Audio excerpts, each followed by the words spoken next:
한 이야기를 하려고 그러는데 지금 오늘 고민정 의원, 뭐 진선미 의원 이런 사람들이 사퇴를 했어요. 예.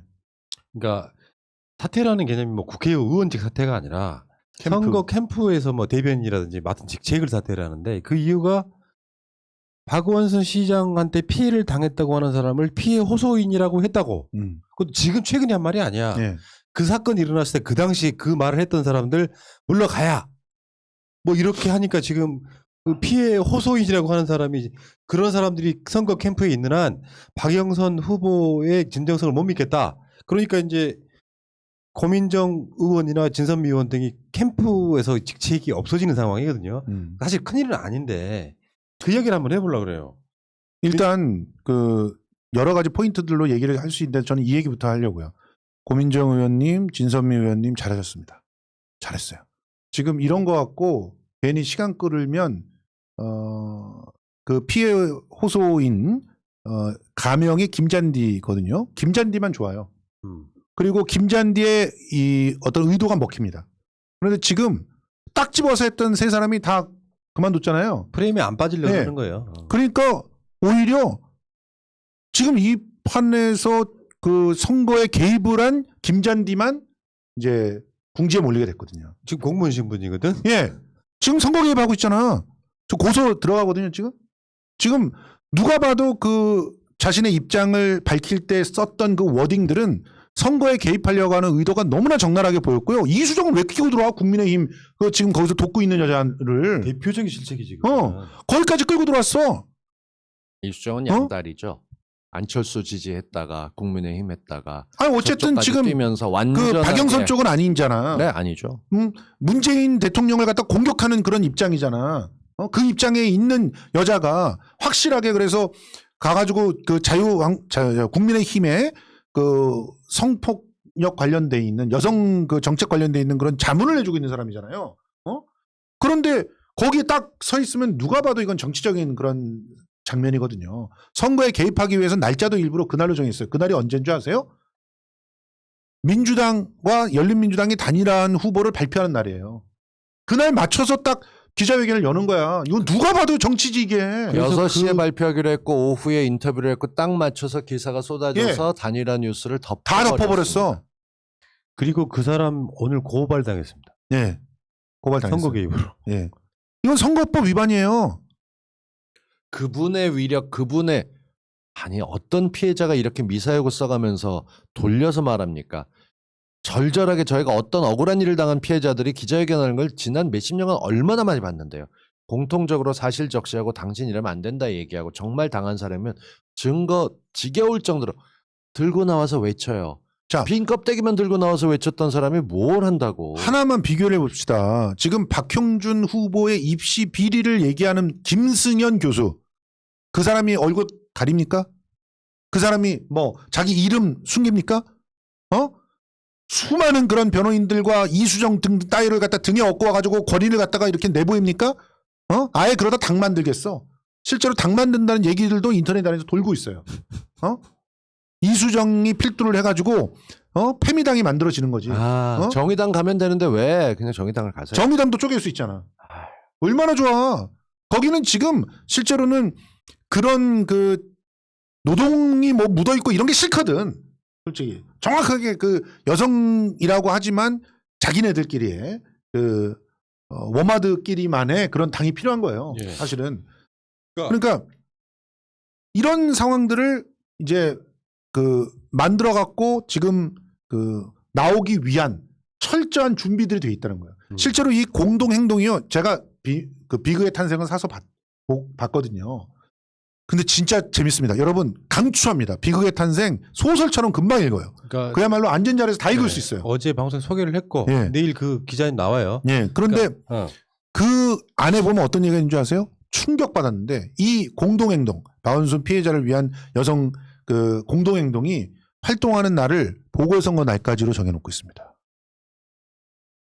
이게 뭡니까? 예. 딱 작정하고 선거에 개입해서 정치적으로 영향을 미치고 예. 박원순 시장의 유고로 생긴 선거입니다. 예. 이유는 알 수 없지만 한 사람이 생명을 던질 정도로, 그러니까 시를 위해서 9년간 시장하던 사람이 그 아들이 군대에 빼려고 뭐 했다고 하는 누명을 쓴 채로 7, 8년 넘게 살아왔던 예. 시장에 자기가 내몰리게 돼서 세상을 떠난 사건이에요. 이럴 때 뭐가 됐건 박원순 성폭력 때문에 생긴 선거라는 말 자체가 고인에 대한 엄청난 모욕인데 이걸 거기까지 맞춰서 선거운동하겠다. 더 황당한 거는 이런 사건들이 정치적으로 이용되지 않길 바란데. 당연하죠. 아니 본인이 그 한 말이야 이 사람이 한 말. 그러니까 자기 스스로가 완전히 모순되는 행동을 하고 있는 거예요. 근데 문제는 민주당 내에 이제 이를테면은 그 청년목 최고위원 있잖아요. 박성민 최고위원. 피해자를 피해자라 명명도 못하고 참담한 마음으로 용서를 구한다. 양양자 최고위원. 박원순 사건 초기 피해 호소인 표현에 동의했었다. 책임 피하지 않겠다. 이러면서 이제 많은 사람들이 사과 이런 걸 하고 있어요. 난 네. 민주당 내에서 사과하는 거에 대해서는 그렇게까지 비판하고 싶지는 않아요. 네. 어쩌면 LH 사태에도 마찬가지지만 어떤 사건에 대해서 국민들이 어떤 태도로 이걸 풀려고 하는가를 보는 측면도 분명히 있거든요. 그러니까 그 사건이 일어나서 민주당이 절대 안 찍어가 아니라 어떻게 푸는지를 보고 오히려 더 찍어주는 경우도 있긴 합니다만. 맞습니다. 근데 이게 저는 이렇게 봐요. 정치권 내에서 이 사건은 결론적으로 진상규명이 안 되면 평생 가야 될 사건이야. 예. 민주당이 다 알고 가야 될 사건이야. 그렇죠. 그럼 어느 정도 여기에 대해서 진상규명 작업을 해야 되는데 예. 지금 언론의 프레임은 그거잖아요. 확정된 사건이 돼버렸고 이 사건에 대해서는 의심도 가지면 안 돼. 그래서 그 모든 행위가 2차 가해가 돼버렸잖아요. 예. 그쪽의 주장이 그런 거고요. 보통 이런 사건들 외국의 선례들 찾아보게 되면 누군가 주장했다고 나오거나 할 때 우리 쪽에서 시장 선거를 크게 이기고 나면 그 주변에서 그를 지지하던 누군가가 결정적인 증거들을 내놓습니다. 그 증거라는 게 저 사람 혼자서 이렇게 몰고 갈 거라고 누군가의 채팅을 쓰거나 전에 있었던 것들 지금은 같은 여성이고 피해자라고 생각해서 하지만 이게 선거 개입하다 실패로 끝나게 되면 자기가 원하는 걸 얻지도 못하는 거죠. 그렇죠. 그런 면에서 뭔가 나중에 드러나는 것들 1, 2년 내에 모든 게 나올 겁니다. 그렇게 됐을 때 두고 보십시다. 뭐가 어떻게 되나. 정말로 저는 모욕적인 솔직히 일이에요. 개인적으로 이 김잔디라고 하는 분이 정치를 할 준비를 하고 있다고 생각합니다. 지금 일부러 얼굴 안 까고 이런 것들도 정치를 할 명분을 쌓고 있다고 생각이 들어요. 그래서 박영선 시장이 당선되면 또 기자회견을 할 겁니다. 그러면서 결국 나를 2차 가해로 직장에서 쫓아냈다. 민주당이. 그래서 나는 그 민주당을 꺾기 위해 싸우겠다. 이러면서 얼굴을 까기 시작하고 그러면서 그 주변에서 그를 지지하는 여성 단체를 중심으로 뭉치기 시작하고 그래서 당을 만들어가는 그런 형태로 갈 가능성이 상당히 높다. 충분히 개연성이 있어요. 예. 왜냐하면 우리가 이 사건을 계속해서 분석할 때 어떤 느낌이었냐면 상당히 권력지향적인 비서였어요. 그럼요. 권력자의 주변에 계속해서 이렇게 맴돌면서 자기 외국에 데려가 달라, 동생 결혼식에 축사 써달라. 그 정도가 아니에요. 실제로 이 비극의 탄생 책을 보면요. 실제로 그가 갑질을 한 그런 증언들도 쏟아져 나와 있어요. 원래 그래요. 요구가 많고. 그러니까 CEO가 돼서 보좌관이나 자기 옆에 일하는 사람들이 있다 보면 뭔가 정말 곰살맞게 굽고 친절하고 애정이 넘치는 것 같은 사람들 보면 조심하게 됩니다. 저 요구가 어떻게 되면 바뀔지 모르니까 거리감을 좀 두게 되죠. 그리고 그렇게 누군가에게 정말 괜찮아요 하면서 하던 사람이 언제고 자기에게 화살이나 칼이 돼서 돌아올 수 있다는 걸 압니다. 그래서 그런 걸 떠는데 그 밑에 정말 머리 숙이고 열심히 일했던 사람들이 뒤에 돌아서서 그 사람이 시켜서 하는 거지 자기가 이렇게 위장하는 것들을 너무 많이 봤는데 박원순 시장님 그걸 몰랐다고요? 네. 자 보세요. 제가 이렇게 얘기할 때 너무 멀리 가지 마세요. 이런 사람 얘기들을 하시는 분들이 있는데 생각해 보세요. 지금 있잖아요. 워마드들한테는 절호의 찬스인 거예요. 이 찬스가. 자신들이 정치 세력화를 하지 않으면 여러 가지 측면에서 불이익을 당하고 있는 현실을 바꿀 수 없다고 생각을 합니다. 이 부분에 가장 민감하게 그러니까 세칭 말한 여성 운동 중에서 가장 레디컬하고 가장 민감하고 가장 권력지향적인 운동이 워마드들의 행동이었어요. 실제로 출발은 인터넷에 했지만 그렇지만 이들의 행동은 늘 정치적인 어떤 행위로 귀결됐어요. 시위 그리고 뭐 세력화. 그래서 그 세력화가 일정 정도 성공하면서 정의당도 거의 사실상 접수한 그런 상황이 된 거 아닙니까? 원래는 정의당을 접수한 게 아니었어요. 원래는 어디예요? 노동당을 먼저 접수를 했어요. 어느 정도. 근데 접수를 다 못했어. 그래서 떨어져 나와서 그것이 일부가 정의당으로 들어가가지고 결국은 정의당을 갖다 접수를 하는 거거든요. 그리고 지금 이들이 외곽에서 이렇게 김잔디가 뜨고 그러면서 어떤 세력화를 시키잖아요. 그러면 정의당에서 갈라져 나오고 또 뭐 일부 뭐 노동당이든 여성당이든 좀 있어요. 녹색당에도 그런 사람들이 있고 그들이 갈라져 나와서 실제로 제3지대에서 뭉칠 겁니다. 윤석열 휘하로 그대로 뭉칠 수가 있어요. 그러니까 이 제3지대에서 새로운 그림을 그리자라고 하는 걸로 생각을 하고 있는 단위들이 여러 곳이 있어요. 그 중에 하나예요. 여기에는 진중권이나 서민이 안 갈 것 같아요? 서민은 대놓고 워마들을 옹호하는 사람이에요. 어떤 일이 터지게 되면 확실하게 명확하게 파헤치자는 쪽이 있고 아프니까 좀 덮고 도망가자는 쪽이 있고 그 중간쯤에서 여러 가지 주장을 하시는 분들이 있습니다. 확실한 건 죽은 사람은 변명을 할 수 없습니다. 그렇다고 지금 박원순 유족 측에서 말을 안 하고 있습니다. 무슨 얘기를 해도 지금까지도 누명을 쓰고 있고 여전히 아들한테도 박준 씨 재판받으라고 하는 사람들이 있습니다. 그럼요. 분명히 무죄로 났는데도 이런 말도 안 되는 일이 벌어지고 있는데 우리가 본 현실은 모든 거 기부하고 전세 하나 얻지도 못할 시장님이 어떤 이유에서든 격한 심정으로 세상을 떠났고 지금 남은 사람들은 진실을 파헤치네 마네. 저는 민주당에서 개인적으로 의견들을 내서 뭐 피해 호소인이든 피해인이든 뭐 그 사람들에게 사과하는 거 전혀 나쁘다고 생각 안 합니다. 하지만 당은 달라야 됩니다. 이 진실에 대해서 누군가 이렇게 공격하고 있다면 소극적인 자세로 나가는 게 아니라 정말 한쪽에서라도 진실을 찾기 위해서 한 기자가 찾았던 것 못지않게 수집하고 대응해야 됩니다. 예. 이거 그냥 놔두면 정말 당을 예. 굶게 만듭니다. 근데 이 비극의 탄생은 정말 충실한 기록입니다. 그러니까 이 기록은 한 기자가 정말 너무나 갑자기 아버지를 잃은 그 한 딸에게 그 아버지가 사실 그렇게만 살아온 사람이 아니라고 하는 것을 알려주기 위해서 필사적으로 책으로 만든. 그래서 이분은 지금 사실상 어떻게 될지 몰라요. 그 자기네 회사에서도 징계를 당할 위기에 있고요. 후배 기자들이 특히 페미니즘을 신봉하는 후배 기자들이 이 사람을 공격하고 있고 심지어 페북에는 진중권이 가가지고 또 욕을 갖다 바가지로 써놨더라고요. 미친 거 아니냐고 그 얘기했다고 하죠. 주위에서 있잖아요. 일반적으로 제가 이런 방송하는 걸 잘 모르는 사람들의 반응을 보면 예, 박원순 시장 좀 억울하겠다가 전 지배적이거든요. 그러니까 그럼요. 원래 투표 성향이 국민의 짐 쪽인 사람들이야 그냥 진실과는 상관없이 공격을 하는데 나머지 분들은 너무 과하다. 여기에 대해서 예를 들면 무슨 어마어마한 성폭행 사건이 일어난 게 아니고 피해자가 어느 순간에 박원순 시장을 공격하기 위해서 모든 기억들을 긁어 모아서 자기 유리한 쪽으로 말에 의한 성추행을 당했다. 이 맞아요. 정도거든요. 맞습니다. 이게 지금 부관 참시에서 이분을 죽일 또 만한 죽여야 될 그런 사건이 아니고요. 전우용님 그 페이스북에 보면 이런 게 올라와 있더라고요. 민주당 후보를 찍는 건 성희롱 피해자에 대한 2차 가해라고 하는 주장에 대해서 국민의힘 후보를 찍는 건 5.18에 대한 2차 가해고 용산 참사 피해자, 불법 사찰 피해자, 주가 조작 피해자, 세월호 참사 피해자, 국정농단 피해자들에 대한 몇 차 가해인가요? 이렇게. 그러니까요. 2차 가해 만능론이 지금 얘네들끼리만 주장하는 건데 거기에 일반 시민들이 크게 동조하는 사람들 없다는 이야기 하고 싶은 거예요. 점점 더 사라져요. 예전에는 동조를 했거든요. 예전에는 2차 가해라는 게 이런 개념도 성립할 수 있겠구나. 그러면서 심지어는 입법에도 이런 걸 갖다 반영해야 되는 거 아닐까 생각하면서 많은 부분들이 그런 인식들에 대해서 열린 마음들이 돼 있었다고요, 사람들이. 근데 지금 그 마음을 닫아가고 있어요. 그래서 계속 해보라고.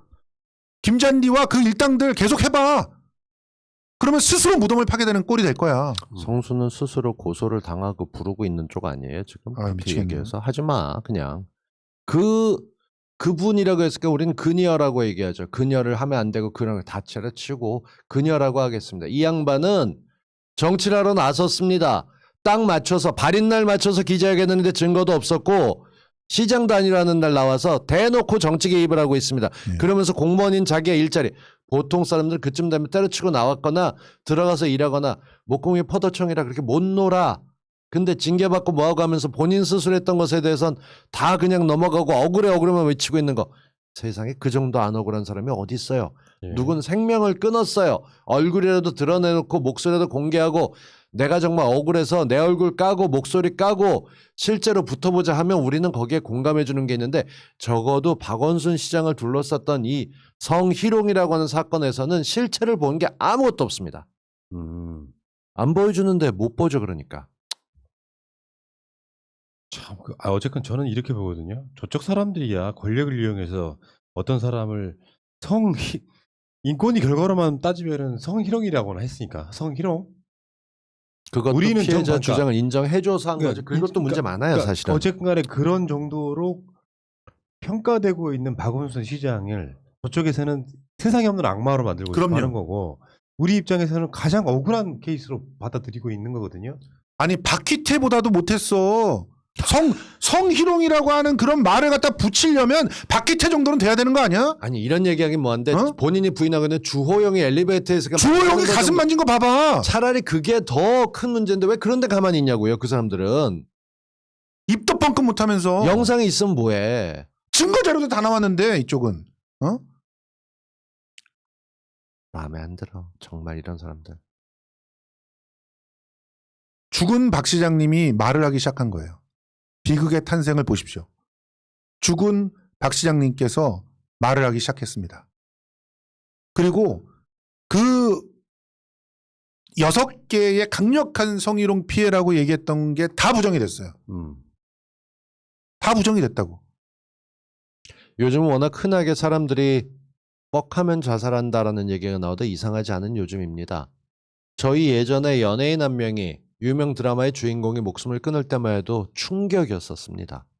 그리고 그 다음 다른 연예인이 죽었을 때만 해도 실수였는데 자살이었을까 했을까요. 근데 언제부턴가 나이를 좀 먹고 나면 정말 여러 이유로 자살하는 사람들이 생겨납니다. 그런데요.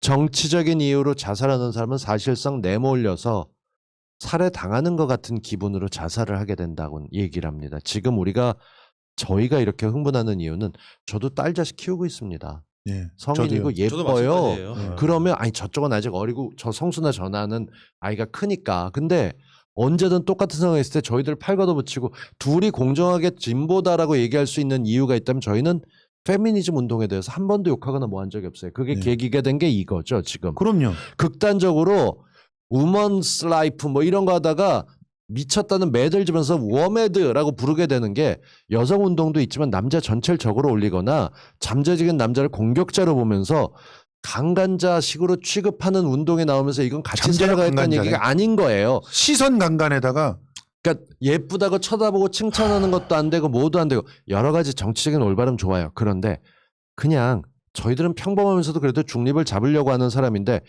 한 사람이 목숨을 잃었어요. 그것도 던져서 인권 변호사로 대한민국 여성들의 삶이 나아지기 위해서 정말 노력했던 게 돌아가시고 지금 선거운동하면서 보이잖아요. 얼마나 많이 해놨는지. 근데 그분이 성추행범으로 몰려. 그렇다고 성추행하면 사람들은 강제 삽입을 생각해요. 근데 안고 입 맞추고 비비고 한 정도가 아니라 이건 털어봐도 네일 케어한 손을 만지거나 어깨 만져달라고 했고 호해달라는 얘기. 누가 누구한테 호해달라는지 모르지만 우리가 본 거는 증언으로 통해서 그 여비서가 여기에 호해주세요 했다는 증거만 있어요. 저희가 흥분한 이유는 너무 명확해요. 이거 제가 알고 있는 나가고 있어요. 제가 알고 있는 지인은 이런 얘기를 하더라고요. 시장님이 너무 잘못했다는 거야. 그래서 뭘 제가 잘못한 게 있냐. 여기 호해 주세요. 그럴 때 호통을 쳤어야 된다는 거야. 지금 여기까지 장난하는 데냐고. 일하러 와가지고 지금 뭐 하는 거냐고. 박 시장님 어떤 일에도 크게 호통 안 치시는 분이에요. 그러니까 사람이 좋으니까 말이야. 그걸 갖다 이용해가지고. 그래서 그걸 또 주변에서 보는 사람들은 어땠겠어요? 야, 박 시장님이 쟤를 저렇게 총애하니까 쟤한테 잘 보여야 되겠다. 이런 생각했을 거 아닙니까? 그렇게 권력을 갖다 다 누려놓고. 그래놓고서는 4월에 그 사건을 제대로 자기가 원하는 만큼 자기 편이 돼가지고 싸워주지 않는다라고 하는 자기 혼자만의 생각을 하고 그리고 나서 돌아선 거예요. 비극의 탄생을 보십시오. 그리고 복수를 시작하는 겁니다. 자기 편이 안 된 시장님에게. 야, 진짜 그러니까 저쪽에서는 철석같이 박원순 시장님이 성추행을 했다고 믿고 싶겠지만 실제적 접촉이 있는 성추행도 아니야. 100% 그 주장이 사실이라고 할지라도 요거를 장례식 날 선거 3주 딱 코앞에 두고 계속해서 기자회견하는 이유는 누가 봐도 정치적인데. 보궐선거 끝날 때까지 하겠다잖아요. 정말. 아, 참. 아무튼 이런 사람들이 지금 득세를 하고 온갖 야당이나 언론이 나서가지고 사실 여기에 대해서 제대로 보도하는 언론 단 한 군데도 없어요. 한겨레, 경향, 오마이 다 포함해가지고. 그들은 오히려 더 박원순 성추행이라는 단어를 연관으로 올려놓고 있습니다. 저는 이게 대한민국 언론의 한심한 민낯이라고 생각합니다. 예. 사실은 관심이 없고요. 어디에 패거리에 속할 건지 진영을 선택하는 중입니다. 예. 이게 정의롭다고 생각하는 쪽에 가 있냐? 저는 그래서 이 페미니즘의 아주 이상한 부분을 강조하는 이 주로 이제 지금 보면은 이제 80년대 세대생들이 이런 그 흐름들을 보이고 있대요. 80년 초반에 태어난 분들, 이분들이 특히나 여자 중심으로 해가지고 대거 사실은 그때 당시에 그 정말 우리나라의 페미니즘 공부하는 게 붐처럼 일었었거든요. 실제로 뭐 2000년 초반서부터 특히 아주 강력한 그런 하나의 흐름이었죠. 그게 지금까지 이제 이어오는 건데 촛불 세대들이 이제 사회의 주류가 되면서 이런 문제들은 자정이 될 거라고 생각을 합니다. 저는 이제 결론을 이야기 한번 해볼게. 예. 오늘 방송의 결론인데 세월호 사건이나 천안함 사건 같은 게요. 딱 프레임화 돼서 고정돼 버리잖아요. 예. 그럼 막 7년 지금 세월호 사건 7년 곧 코앞에 있죠. 예. 천안함 사건 10년 이렇게 지났어요. 예. 고정화돼 버리면 그게 진상규명 못한 채로 그냥 프레임대로 그냥 역사 맞아요. 가버리는 거야. 역사가 가버리죠. 나는 그런 측면에서 박원순 시장의 부분은 선거 끝나고 나서라도 진짜 제대로 된 진상규명 하지 않으면요. 박원순 시장은 앞으로 우리 역사에 성추행하고 돌아가신 분으로 돼버리는 거거든요. 근데 그러니까. 우리 같은 방송만의 힘으로는 그게 안 돼. 우리 세월호 진상규명하자, 뭐 천안함 진상규명하자 아무리 이야기해봐야 정치권이 이것을 안 받아주기 시작하고 프레임이 안 빠지려고 노력하는 건 선거처럼 이해해요. 근데 이런 것들은 정치인들이 어느 정도 나서서 진상규명의 목소리를 드높여주고 우리 같은 사람들 세월호네 천안함이네 박원순 시장 사건이네 나름대로 그 자료 같은 것도 있는 거 아닙니까? 네. 그럼 여기에 이 프레임을 깨야 된다고. 수도 없이 많은 시간이 지나버리면 박원순 시장이 뭐 이렇게 돌아가신 분밖에 안 된다니까요. 그렇죠. 이 프레임을 저는 깨야 된다. 그래야 이게 제대로 된 어떤 아니 사람이 돌아가신 이 어마어마한 사건에 증거 하나 없이 계속해서 뻔뻔한 낯장만 내밀고 있는 건 정상이 아닌 거죠. 예. 누군가가 나 때문에 죽었다고 하면 그 원인이 뭐든 간에 저분이 이 정도의 사람이었다라는 증거를 내밀어야 우리가 거기다가 위로라도 할 거 아니야. 자기 휴대폰 까면 돼요. 안 까잖아. 박형준은 홍대 전화하면 돼요. 안 하잖아. 왜 그러겠어? 2012년 1월부터 강용석을 포함한 보수 논객들이 박원순 시장의 아들에 대해서 병역 비리가 있다는 식으로 얘기를 합니다. 예. 박주신 씨 공익근무 판정이 정당하다는 결론이 나왔는데 불과 1년도 못 돼서 나왔는데 그때부터 계속 끊임없이 얘기했고 지금까지. 검사 결과를 인정 못하고 이게 9년째입니다. 자기 아들이 결국 이런 누명을 쓰고 한국에 안 살고 있습니다. 못 들어와요. 왜 그런지는 모르겠습니다만 저조차도 머릿속에 뭐가 있었는데 법에서만 이긴 게 아니냐 이런 착각을 일으킬 정도로 집요하게 공격됐습니다. 저는 이거를 정말 타블로 논쟁 같이 예. 스탠포드 대학을 나왔네 안 나왔네 이거 갖고 믿지 않았던 것처럼 근데 그게 본인이 시장이었기 때문에 생긴 일입니다. 그 아버지 마음이 오죽하겠습니까? 근데 그걸 자기한테 씌우려고 했었습니다. 왜 아무것도 없는데 아니땐 굴뚝에 뭐 연기 나서 자살했겠어라고 하는 분들께 정말 간곡히 부탁드립니다. 좀 들여다보세요. 왜 그런 사건이 됐었는지. 보면 보입니다. 증거 찾아서 요즘 인터넷에 3-4번 검색이면 나오는데 증거가 안 나온다면 그건 보여준 게 없어서 그렇습니다. 예, 저는 이렇게 생각합니다. 박원순 시장님이 유서에 그 비서에게 죄송하다, 미안하다 한마디 남겼다면 이런 논란이 필요가 없는 거예요. 그럼요. 시장님은 억울하게 돌아가신 느낌이 있고 그리고 피해를 당했다고 주장하는 사람의 말만 있을 뿐이지 증거는 아직까지 단 한 건도 없는 상태에서 장례식 날 기자회견하고 선거 민주당이 되면 안 된다고 기자회견하고 그 기자회견에서 증거를 하나라도 밝혔으면은 아니 많은 사람들이 그 피해자가 최초로 나온다고 하니까 얼굴 깔 모양이네 그렇지. 증거 깔 모양이네 했다고 기자들 엄청 많이 갔어 그래서. 근데 얼굴을 절대 까면 안 되고 녹음도 하면 안 되고 그리고 증거는 한 가지도 없고 모든 카메라에다가 포스트잇을 다 붙였어요. 아니 뭐 그렇게 대단한 권력에서 대한민국 기자들 언제부터 그렇게 말 잘 들었어. 이해를 할 수가 없어요. 그런데 민주당이 계속해서 이렇게 프레임에 안 빠지려고 이렇게 하는 것까지 이해가 되는데 언제까지 이렇게 끌려갈 거냐 말이에요. 4월 7일까지. 아 이거는 잘하는 거예요. 아니 그러니까 4월 7일까지는 이렇게 하세요. 내 말이 네. 그런 거야. 진상규명을 제대로 해야 된다고요. 맞아요. 또 다음 대선 있고 보궐선거 있다고 또 질질 끌려가면 안 된다고 이거는. 그래서 진상이 어느 정도 드러났을 때 국민들이 그럴 수밖에 없어 드러났을 때 죄송하다고 하든지 이게 돼야 되는데 어떤 프레임 하나에 빠져가지고 허우적대면서 그거를 탈출하지 못하고 매번 이런 논란이 있을 때마다 사과만 해야 되는 그 입장이라는 건 잘못됐다. 지지자들 입장하고 약간 괴리가 너무 다르게 가잖아. 그러니까 그렇죠. 괴리감이 느껴지잖아. 그러면은 우리들 입장에서 천안함은 북한이 한 게 아닌 것 같은데도 정치권에서는 계속해서 사과만 하고 세월호 진상규명은 아직 안 되고 너무나 의혹이 많은데도 불구하고 아무것도 못해. 맞아요. 어떻게 해야 되냐. 요거는 정치권의 문제가 분명히 있는 거예요. 그렇죠. 우리가 지금 5년 집권하고 20년 장기 집권을 위해 노력하고 있는 과정 중에 있습니다. 답답하죠. 저도 제 손목 이쁘다니까요. 이쁜 팔찌 여러 개 많은데 세월호 팔찌 계속 차고 다녀야 돼요. 해결된 게 없어요. 아무것도. 달라진 게 없어요. 오히려 요즘은 아이들이 죽었다는 얘기조차 안 나오고 또 세월호라고 하면서 덮어버려요. 징글징글하다 이런 얘기를 하고 있습니다. 일베들이. 저런 끔찍한 사람들을 어떻게든 해결하기 위해서인데 우리가 이럴 때 이거 하면 됩니다. 증거 있는 것부터 먼저 하십시다. 박형준과 오세훈은 두 사람이 서울과 부산의 시장으로 나왔는데 증거가 차고 넘치게 등장하고 있습니다. 이런 거 제대로 수사해서 얘들 LCT야말로 아방궁이야 아방궁. 진짜 엿먹이게 좀 해줍시다. 그래야 이것들이 쓸데없는 짓을 안 하고 무언가 드러나면 제가닥 사과부터 하게 만들고 무언가 실체를 덮더라도 그래야지. 이건 박원순 시장님 가신 거 정치로 이용하는 거 4월까지입니다. 이제 보름 더 참으면 됩니다. 견뎌보자고요. 어떻게든. 아이고. 자,